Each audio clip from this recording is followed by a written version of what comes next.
do have like a genuine question, and like please answer this like with respect. I'm asking it with respect. With respect, then, hit me with it. Is it actually okay to be like a white, straight male? Yes. So why do I get the feeling that's not what this is actually about? We're in a club, and like there's like some feminist dude who's like fat, overweight, and had a fight, and he comes up to you and slaps you on the ass.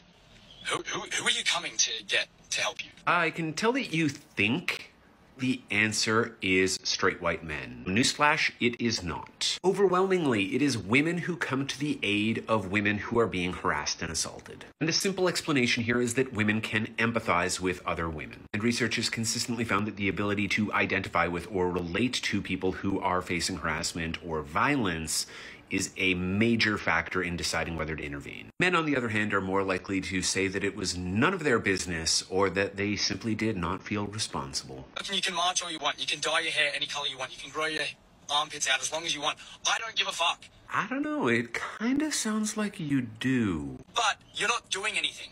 All you're doing is making yourself unappealing as fuck. I get it now. So, when you said this... Is it actually okay to be like a white, straight male? What you meant is it okay to be a controlling, narcissistic, misogynist douchebag? In which case, the answer is no. Glad I could clear that up for you. Poor people are poor because they make poor decisions. It's as simple as that. I don't see why my tax dollars should go to them as a reward for making those poor decisions. Actually, more often than not, it works the other way around. People don't tend to become poor because they make poor decisions. People actually tend to make poor decisions because they are poor. I don't get it. How does that work? It might seem counterintuitive, but it makes sense if you think about it. Our brains can only process so much at once, and so when we have a lot of stressful questions on our minds, we tend to make worse decisions. And very few questions are more stressful than, how can I make rent on Friday? Or, how are my kids going to be able to eat tonight? Yeah, but mental stress isn't exclusive to poor people. Some of the most stressed and mentally taxed people I know are also the ones who make the most money. True, but those people can turn those stressors off to an extent. They can take a vacation or reduce their workload without worrying about going broke. But you can never turn off being poor. You're always at constant risk of losing your food, your home, or even your kids. Sounds pretty speculative. Do you have a source for that? As a matter of fact, yes. Researchers from Harvard and Princeton found that poverty can decrease IQ by an average of 14 points, which is comparable to the effects of alcoholism. They wrote about it in their book, Scarcity, Why Having Too Little Means So Much. Well, I admit that does sound rough, but I don't see how that's my problem. But it is your problem, because people stuck in poverty are not able to contribute as much to society. They consume more emergency services, pay less taxes, and commit more crime. Like it or not, your success in an interconnected economy is largely determined by the success of other people, and millions of those people being trapped in poverty drastically affects your bottom line.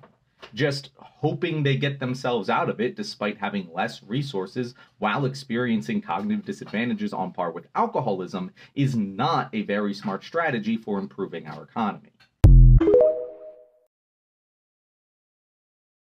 I was going through old Facebook posts, and baby, why was I hurting this bad? It says, people say I try too hard. They call me names like gay or forget. Those are labels, not me. When people say I try too hard, I think to myself, try hard at what? Being myself. I am setting this as my status to show I am strong and I am me, and no one can change that. Be yourself and stay strong.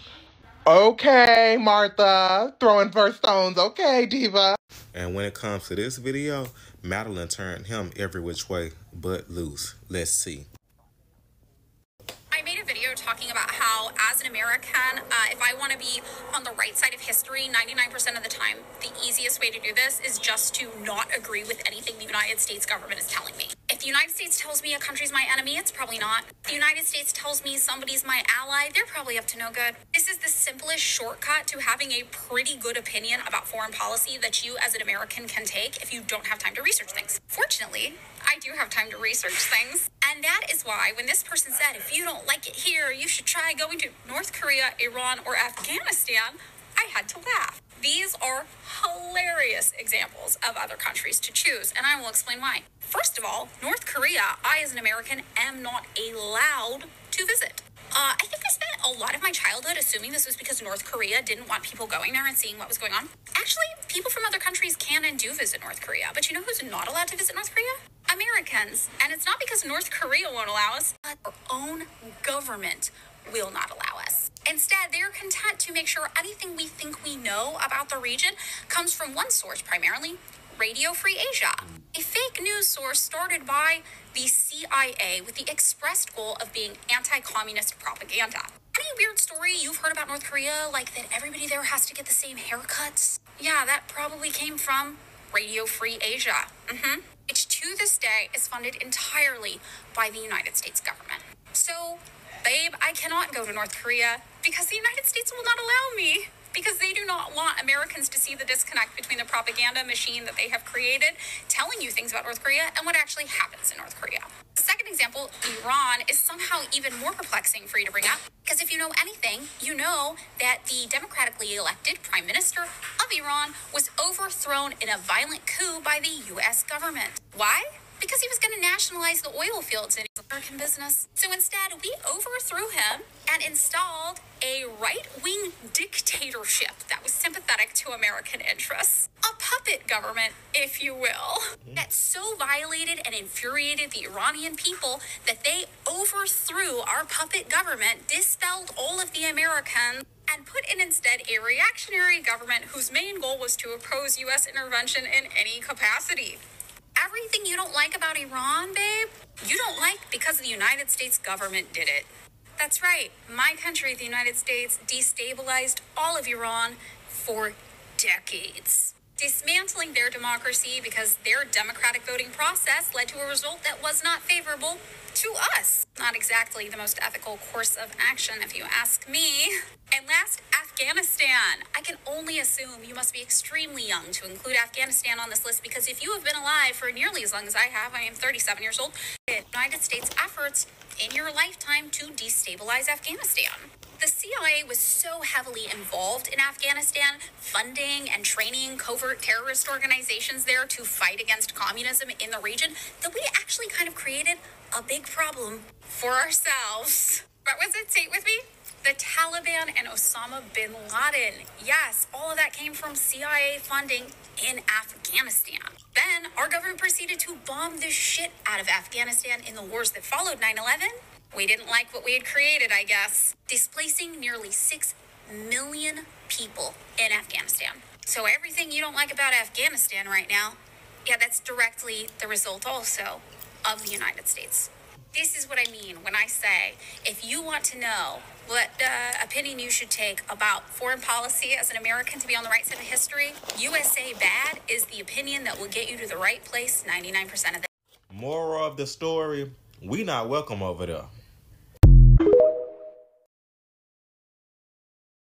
So you may have seen these forced perspective ads from Oatly making the rounds on the internet lately, and there's been a lot of love and praise for them, especially on LinkedIn. But it turns out locals did not appreciate them, and the destruction of these ads brings up an important discussion for advertisers. But first, let me give you some context about these ads. These murals were to promote Oatly's launch in Paris. So Paris has a rule that says any commercial walls have to be more art than ad. So they can't show products and logos, and they have to be artfully done. So to get around that, they just put a very plain headline on a wall without the logo or product or anything, and then had people bring in other items that used forced perspective to turn it into an ad with the product showing. So as someone who works in advertising, I can recognize this as a very creative solution to an obstacle. I think a lot of advertisers appreciate the creativity in this, but just because we can do something doesn't mean we should, because the locals really did not appreciate this creative solution. These ads were vandalized, graffitied over. They even graffitied the truck. And I saw this really great LinkedIn post from a strategist who said that there's an extreme dissonance between what the industry believes is great and what cultures and communities are in love with. And I think that's such an important discussion to be had, because the point of that rule in Paris about the murals and the walls was to keep ads from invading people's lives. So why then is a brand doing everything they can to make it an ad? Again, yes, it's a very creative solution to a limitation, but why not respect the rule and go more for an artsy solution to the limitation? Like, they could have commissioned a local artist to make them a mural that was oat themed, or some other thing that just goes more in the direction of artsy and respects that rule of keeping walls for art and not ads. And this post goes on to say, advertising should add to the story of people's lives, not invade it, and expect them to accept the coup because the people in our industry praised the conquest. I think this is something that all advertisers need to constantly be asking themselves, and just take a step back and think about why you're doing something and how it's going to be received. I don't know if y'all noticed, but it's not just our national news sources that are trying to cover up our protest. It's the local news too. So I live in Portland, and there was a protest yesterday at the tree lighting in downtown Portland. I wasn't able to go, but somebody on my Instagram did, and they posted a video showing the protest at the tree lighting. Mind you, most of the crowd at the tree lighting were protesting the genocide in Gaza. Look at how the local Portland news reported on it. Watch this. Joyce, so here's the news. news. Moments ago, a very exciting moment here. Take us into the mood and what you're seeing all around you with that tree being lit up. Liz, there's a lot of people singing carols down there. And here's reality. This is what really happened. And you can see it's still crowded. This is how they showed it on the news. Out, just singing and having a good time. Look.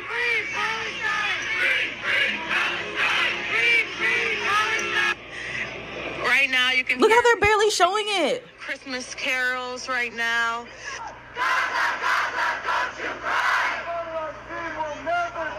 Palestine will never die. Oh gosh, that is absolutely just getting a nice real close-up of the tree. You've got pretty much the best assignment tonight. I know this has to be so exciting for you. Look how they're cropping it. I'm really excited to be here, and this is my first tree lighting. Sad. Yeah. So we'll throw it back to you. Oh, well, I know everyone's all smiles like you are tonight. Joyce, like I said, what a great assignment for you. Look at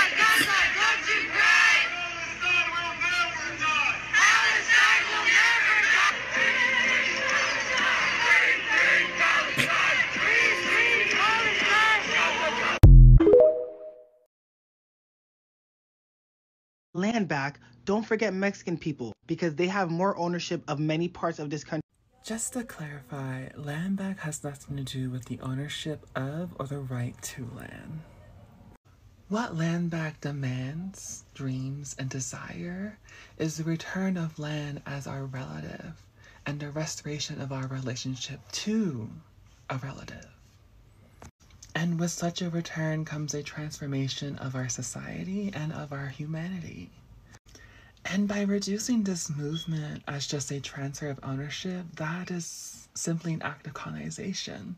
And it's really horrifying that this movement is being used to justify the removal, the displacement, and the unaliving of so many marginalized communities, both within the US empire and globally.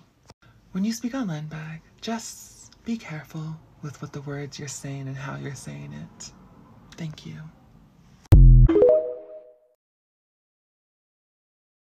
You destroyed music!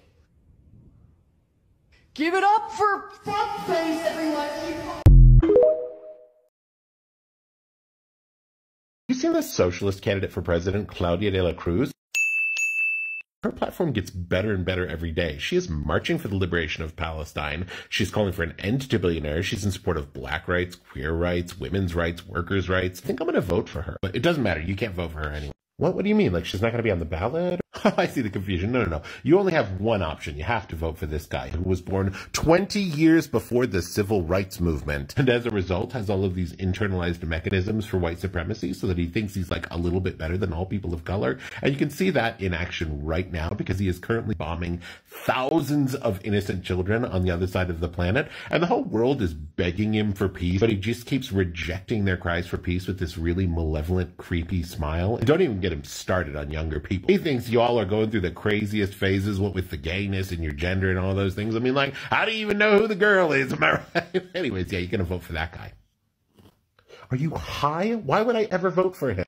I see why you're confused again. You have to vote for that guy because standing behind him is a pack of irradiated feral dogs with super rabies who ate a copy of Mein Kampf. And if you don't vote for that guy, who again doesn't seem to really know what's happening that much, and like nobody's talking about it, but you know it's definitely Parkinson's, right? We know it's Parkinson's, right? If we've ever had a family member with Parkinson's, it definitely looks like that, with like the stiffness, difficulty speaking, the mild dementia and stuff. But anyways, yeah, you have to vote for that guy, otherwise the dogs will get it. But why don't we just all vote for the young woman of color who wants all the same things that we do, and that'll keep the dogs from getting in.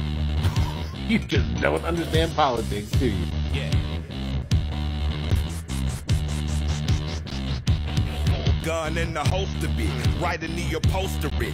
How bad can I be? How bad could I possibly be? Let's see. All the customers are. Loving this queer high femme, chapstick lesbian pescatarian couple supporting their local butch lesbian organic market representation at the American Girl store. One of my friends a bit ago described me as dog-coded, which became like my favorite thing ever, and now I can't stop using it. Specifically, I love pointing out when my friends do something dog-coded. You scare a bird away, dog-coded. You dig a big hole while we're at the beach, dog-coded. Not the sun in my face, hold on. Or like, I collect bones, which is an extremely dog-coded hobby. I was telling one of my friends that I literally have a squirrel buried somewhere that I need to unbury for the bones, and they were like, you're literally a dog. Dog-coded is for the things a little less obvious than me wearing a collar and ears. Like if you don't like high-pitched noises, dog-coded. I have a very dog-coded yawn, like I squeak. Taking yourself on a little walk when you're stressed is dog behavior. Clearly my objective in entering your friend group is to expose and convert all the puppies. I entered the chat and oops, we're all dogs. If you've ever had cheese by taking a bite straight from the block, that is dog-coded. I shave the sides of my hair short, so I call them my little puppy spots. If you're walking faster than your friend group and you look back over your shoulder and smile at them to make sure they're behind you still, dog-coded.